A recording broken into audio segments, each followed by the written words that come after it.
शमसा है वो हमारी बहन थी, एक खून की बीमारी की वजह से उसकी डेथ हुई और उसी के नाम से हमने शमसा वेलफेयर फाउंडेशन का क़याम किया।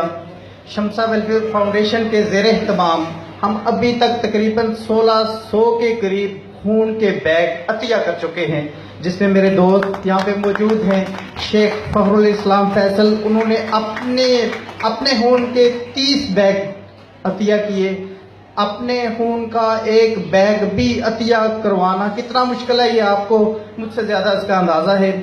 जब हमने ये करीब आके देखा, चौधरी सरफराज सुबहानी ने देखा और मैंने जब देखा सुंदस फाउंडेशन का काम, और हमने इनके साथ चलने का अहद किया और हमने अपने बड़े भाई चौधरी आबिद रज़ा सलारे काफिला, मेंबर कौमी असम्बली और जनाब चौधरी शबीर अहमद कोटला को जाके गाइड किया, जाके अवेयरनेस दी कि ये इस तरह का सुंदस काम कर रही है।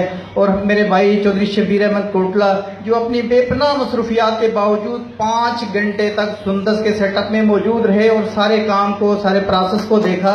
और उसके बाद मैं उनको सलाम पेश करता हूँ, उनकी बाकी खिदमत अपनी जगह पे, कि उन्होंने सबसे पहले हमें कहा कि आप कोटला में कैंप लगाएं। हमने डिग्री कॉलेज कोटला के अंदर कैंप लगाया, गुलियाना में, खारिया में, इनकी सरबराही में हम मुख्तलिफ जगहों पे कैंप लगा रहे हैं। और अगला कैंप जो है, अगला इतवार को जो कैंप है वो डेरा कोटला पर, जो चौधरी शबीर अहमद कोटला मेंबर पंजाब असम्बली का अपना डेरा है, वहाँ पे इंशाल्लाह कैंप होगा।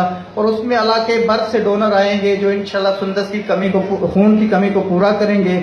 मैं अहद करता हूँ और अपने भाई चौधरी आबिद रज़ा, उनसे भी मेरी कल मुलाकात हुई। चौधरी आबिद रज़ा की तरफ से भी ऐलान है कि इंशाल्लाह हम जिला गुजरात में सुंदस फाउंडेशन की खून की कमी को पूरा करने के लिए जगह जगह कैंप लगाएंगे, जगह जाएंगे और इनके के लिए वसाइल इकट्ठे करने के लिए हर नोटेबल के पास जाएंगे, हर बंदे के पास जाएंगे इंशाल्लाह। शुक्रिया।